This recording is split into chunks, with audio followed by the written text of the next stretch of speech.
So open చేయగానే మన story వచ్చేసి అనంతపూర్లో అయితే స్టార్ట్ అవ్వడం జరుగుతుంది. సో ఆ అబ్బాయి వచ్చేసి మిడిల్ క్లాస్లో పుట్టిన ఒక సాదా సీదా అబ్బాయి. ఆ అబ్బాయి పేరు వచ్చేసి సూర్య. సో ఆ అబ్బాయి వచ్చేసి చిన్నప్పటి నుంచి చాలా కష్టాలు చూస్తూనే చదివింటాడు, కష్టాలు చూస్తూనే పెరిగింటాడు. అలాగే ఇంటర్ కంప్లీట్ చేసింటాడు. ఆ తర్వాత వచ్చేసి బీటెక్లో సిఎస్సి తీసుకొని అక్కడ కూడా ఫస్ట్ అయితే కొంచెము డౌన్ అయితే అవుతాడు. ఆ తర్వాత మళ్ళీ అంతా బాగా అర్థమైన తర్వాత అబ్బాయి అయితే అన్ని సబ్జెక్ట్స్ క్లియర్ చేసి సర్టిఫికెట్తో బయటకు వస్తాడు. వచ్చినప్పటి నుంచి ఆ అబ్బాయికి ప్రతి ఒక్క దగ్గర ఆ అబ్బాయి ఫెయిల్ అవుతూనే ఉంటాడు. ఇంతవరకు చిన్నప్పటి నుంచి చిన్న స్కూల్ నుంచి ఇంటర్ వరకు అండ్ బీటెక్ వరకు నేను ఎక్కడా ఫెయిల్ అవ్వలేదు.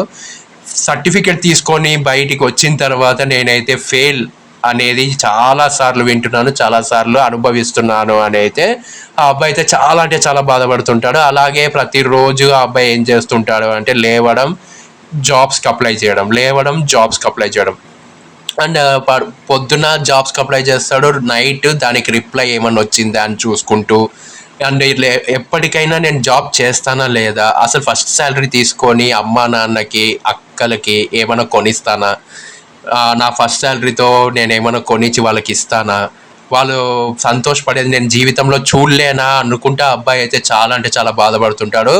అండ్ ఈ బాధ అబ్బాయి లోపలే దాచుకొని, ఎందుకంటే పేరెంట్స్కి చెప్తే వాళ్ళు బాధపడితే ఈ అబ్బాయి చూడలేడు. సో అందుకు సూర్య ఏం చేస్తాడంటే సూర్యకి ఎవ్వరూ ఉండరు, పేరెంట్స్ సిస్టర్స్ తప్ప ఎవరు ఉండరు, ఫ్రెండ్స్ అనేవాడు ఒక్కడు కూడా ఉండడు. సో అందరూ ఫేక్ ఫ్రెండ్షిపే ఉంటుంది, కానీ ఆ అబ్బాయి చుట్టూ ఫేక్ ఫ్రెండ్షిపే ఉంటుంది. డబ్బులు ఉంటే అబ్బాయితో ఉంటారు, డబ్బులు లేకపోతే ఆ అబ్బాయిని వదిలేసి ఒంటరిని చేసి వెళ్ళిపోతారు. సో అలాంటి టైంలో ప్రతిరోజు ఆ అబ్బాయి ఇవన్నీ ఆలోచించుకోకుండా నాకు ఎవరు లేరు అని ఆలోచించకుండా ఆ అబ్బాయి వచ్చేసి ఏం చేస్తాడు అంటే రోజు జాబ్స్కి అప్లై చేయడం, ఆ జాబ్ వస్తుందా లేదా రిప్లై చూడకోకుండా ఆ అబ్బాయి అయితే అప్లై చేసుకుంటూ పోతుంటాడు. సో అలా చేసుకుంటూ పోతున్నాక ఒక రోజు వచ్చేసి ఒక ఫంక్షన్కి అయితే వెళ్తారు. ఆ ఫంక్షన్లో వచ్చేసి మన విశ్వాకి చాలా అంటే చాలా అవమానం అయితే జరుగుతుంది. అందరు ఇంత చేస్తున్నారు, ఇంత శాలరీస్ తీసుకుంటున్నారు, ఇంత ప్యాకేజ్ జాబ్ చేస్తున్నారు, అండ్ నెక్స్ట్ ఇయర్ మా అబ్బాయి వచ్చేసి అబ్రాడ్ వెళ్తున్నాడు, నెక్స్ట్ ఇయర్ మా అమ్మాయి వచ్చేసి ఆస్ట్రేలియా వెళ్తుంది, ఇలాంటివన్నీ చెప్తూ ఉంటే ఎప్పుడు చెప్తూ ఉంటారు, తినేటప్పుడు ఇలాంటి డిస్కషన్స్ వచ్చినప్పుడు ఇలా చెప్తుంటారు. మా అమ్మ నాన్న అండ్ అండ్ సూర్య వాళ్ళ అమ్మ నాన్న చాలా బాధపడతారు.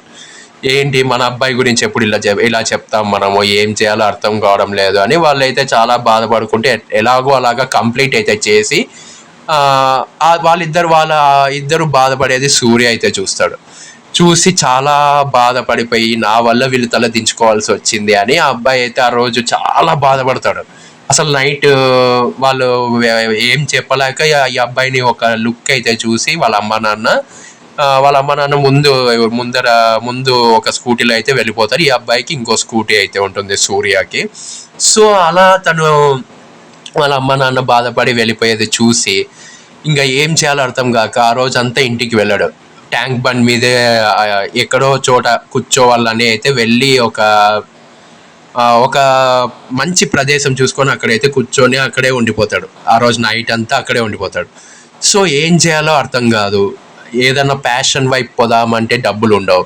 ఏం చేయాలో అర్థం కాక అబ్బాయి వాళ్ళ అమ్మ నాన్న చూసిన చూపు ఆ సీనే గుర్తొస్తుంటున్నది అబ్బాయికి. సో ఇలా ఉన్నప్పుడు ఒకసారి వచ్చేసి ఒక రోజు సాటర్డే అయితే వస్తుంది. సాటర్డే వచ్చినప్పుడు వాళ్ళ అక్క అయితే కాల్ అయితే చేయడం జరుగుతుంది. అలా చేసిన తర్వాత వాళ్ళ అక్క వచ్చేసి అమ్మ నాన్నతో మాట్లాడిన తర్వాత వాళ్ళ తమ్ముడితో మాట్లాడుతుంది. తమ్ముడు ఉన్నాడా అంటే వాళ్ళ నాన్న వచ్చేసి ఉన్నాడు, సూర్య ఇప్పుడే లేచాడు, సో ఏదో ల్యాప్టాప్లో వర్క్ చేసుకుంటున్నాడు అని చెప్పి వాళ్ళ నాన్న ఇస్తాడు. ఇచ్చిన తర్వాత వాళ్ళ అక్కతో అయితే తను స్టార్ట్ చేస్తాడు మాట్లాడడం. ఎలా ఉన్నావు అక్క, బాగా ఎలా ఉన్నాడు అన్ని ఇట్లా అడిగి అంతా బాగా మాట్లాడి అంతా అయిపోయిన తర్వాత ఏం చేస్తున్నారో జాబ్స్ ఏమైనా వచ్చాయా అంటే ఏం చెప్పమంటావు అక్క, ఏం చేయాలో అర్థం కావడం లేదు, ఎన్ని జాబ్స్కి నేను అప్లై చేసినా కూడా రిప్లై రాకోకుండా ఉంది, ఏం చేయాలో అర్థం కావడం లేదు. మొన్న ఫంక్షన్కి వెళ్ళినప్పుడు అమ్మ నాన్న చాలా ఫీల్ అయిపోయారు. అక్కడ అందరూ వాళ్ళ కూతుర్లు వాళ్ళ కొడుకులు ఇక్కడికి వెళ్తున్నారు అక్కడికి వెళ్తున్నారు అని చూసి మన అమ్మ నాన్న చాలా బాధపడ్డారు. అండ్ వాళ్ళు నన్ను ఆ రోజు చూసిన చూపు, ఆ లుక్ ఇప్పటికీ నాకు కళ్ళ ముందర తిరుగుతుంది అక్క. ఏం చేయాలో అర్థం కావడం లేదు. వాళ్ళ బాధకి నేను కారణమయ్యాను. అండ్ రాను రాను వాళ్ళకి నేను బరువుగా మారుతున్నానన్న ఫీలింగ్ నాకైతే వచ్చేస్తుంది. లోపల ఇంత బాధ ఉంది. ఎంత బాధ ఉంది అంటే మాటల్లో చెప్పలేను, అంత బాధ ఉంది. ఎవరికైనా చెప్పుకుందాము అంటే ఫ్రెండ్స్ లేరు. ఎవరితో షేర్ చేసుకోవాలో అర్థం కావడం లేదు అక్క. నిన్న నైట్ అంతా ఇంటికే రాలేదు. పొద్దున 5 o'clock వచ్చి పడుకున్నాను. అంటే వాళ్ళ అక్క అడుగుతుంది, ఎక్కడికి వెళ్ళావురా అని. ఏం చేయాలో అర్థం కావడం లేదు అక్క. అందుకే నేను మనసు బాగలేదని చెప్పి అలా అలా వాటర్ ఉన్న ప్రదేశానికి అయితే వెళ్ళి బీచ్ లాగా ఉండే ప్లేస్ అయితే ఒకటి ఉంది మన అనంతపూర్లో. సో అక్కడికి అయితే వెళ్ళాను. అండ్ మన వినాయకుడిని నిమజ్జనం చేస్తారు కదా, ఆ ప్లేస్కి అయితే వెళ్ళి అక్కడే కూర్చున్నాను. అంటే ఎందుకురా ఇలాంటి పనులు చేస్తున్నావు, ఇలాంటివి ఎప్పుడు చెయ్యొద్దు, నైట్ టైమ్స్ బయట తిరగద్దు, చాలా డేంజర్ అయితే ఉంటుంది. అండ్ ఏవో ఒకటి దోమలు కుట్టో ఇట్లా నీకు బాగలేకపోతే ఈ టైంలో ఎవరు చూసుకుంటారు చెప్పు నిన్ను అని వాళ్ళ అక్క అయితే ఇలా చెప్తుంది. సరే అక్క, ఇంకోసారి ఇది రిపీట్ చేయను అని చెప్పి ఇంకా వాళ్ళ అక్కకు మాట్లాడినంతసేపు మాట్లాడి పెట్టేస్తుంది. ఆ తర్వాత వచ్చేసి ఈ అబ్బాయి వచ్చేసి సాయంత్రం అయితేనే అలా బయటికి అయితే వెళ్తాడు. ఒకసారి పార్క్కి అయితే వెళ్ళి అక్కడైతే వాకింగ్ చేస్తూ ఉంటాడు. వాకింగ్ చేస్తున్నప్పుడు మనశ్శాంతి ఉండదు. ఇదే ఆలోచించుకుంటూ అసలు నేను అందరిలాగా జాబ్ చేయగలనా, అందరిలాగా నేను ఫస్ట్ శాలరీ తీసుకుంటానా, అందరిలాగా నేను ఒక రెస్పెక్ట్ఫుల్ మ్యాన్గా బతుకుతానా, నాకు రెస్పెక్ట్ ఇస్తారా, అసలు లైఫ్లో జాబ్ చేస్తానో లేదో అన్న ఆశ కూడా చచ్చిపోతుంది. రాను రాను భయం అవుతుంది. ఎలా బతకాలి, నా లైఫ్ ఏంటి, నా గోల్ ఏంటి, ఎన్నో అనుకున్నాను కానీ నేను ఇక్కడ నిలిచిపోయాను. అసలు నేను వేసిన బీటెక్ స్టెప్ రాంగ్ అనిపిస్తుంది నాకు అని ఆ అబ్బాయి అయితే అలా మనసులో అలా అనుకుంటూ అలా వాకింగ్ అయితే చేస్తూ ఉంటాడు. అప్పుడు వాళ్ళ నాన్న అయితే ఫోన్ చేయడం అయితే జరుగుతుంది. జరిగిన తర్వాత చెప్పండి నాన్న అంటే, ఎక్కడ ఉన్నావురా అంటాడు. ఇక్కడే నాన్న మన పార్క్లో అయితే ఉన్నాను. సరే తొందరగా ఇంటికి రా, నీతో మాట్లాడాలి అంటే, సరే నాన్న ఒక 10 minutesలో వచ్చేస్తాను. సరే అంటే వాళ్ళ నాన్న, లేదు తొందరగా రా వెంటనే అని. సరే అని వెళ్ళి స్కూటీ తీసుకొని ఇంటికైతే వెళ్తాడు. వెళ్ళిన తర్వాత ఏం జరిగిందో చూద్దాం.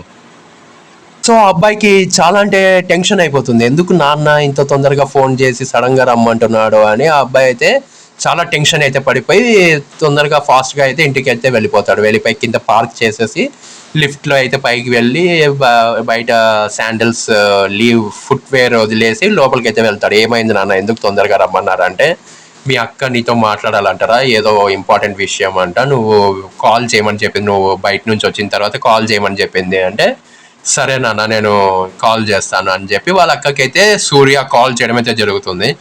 సో జరిగిన తర్వాత, చెప్పక్క ఏంటి ఫోన్ చేయమన్నావు అంటే సూర్య ఇలా అడుగుతాడు.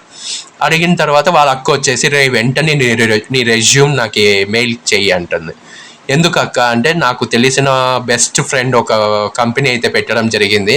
అది మంచి టేక్ ఓవర్, మంచి కంపెనీ. అది చాలా అంటే చాలా పెద్ద కంపెనీ అండ్ ప్రెస్టీజియస్ ఉన్న కంపెనీ అది. సో ఆ కంపెనీలో నా ఫ్రెండే CEO. సో నేను చెప్తే ఖచ్చితంగా నీకు జాబ్ అయితే ఇస్తుంది. సో నీకు ఇంట్రెస్ట్ ఉంటే వెంటనే నాకు రెజ్యూమ్ అయితే పంపి అంటే, సరే అక్క లైన్లో ఉండని సూర్య అయితే పంపిస్తాడు. అక్క పంపించాను అంటే, సరే రా వచ్చింది నాకు, నేనైతే ఈ ప్రాసెస్ అంతా ఫినిష్ చేస్తాను. నేను అలాగే నా ఫ్రెండ్తో కూడా మాట్లాడతాను. సో మాట్లాడిన తర్వాత నీకు మళ్ళీ ఏం చెప్పింది ఏంటి అని నేను 2 daysలో నీకు ఫోన్ చేసి చెప్తాను అంటే, సరే అక్క నో ప్రాబ్లం అంటే, సరే రా జాగ్రత్తగా ఉండు, ఏమన్నా డబ్బులు కావాలంటే మొహమాట పడుకోకుండా అడుగు అంటే, అవసరం లేదు అక్క, నాకు ఇప్పుడు ఏం అవసరం లేదు, కావాలన్నప్పుడు అడుగుతాను అంటే, సరే జాగ్రత్త అయితే నేను 2 daysలో నీకు ఫోన్ చేస్తాను మళ్ళీ ఏ విషయం అనేది అంటే, సరే అక్క జాగ్రత్త అని వాళ్ళ అక్కకి జాగ్రత్త చెప్తాడు. చెప్పిన తర్వాత సరేరా ఉంటానని అక్క అయితే పెట్టేస్తుంది.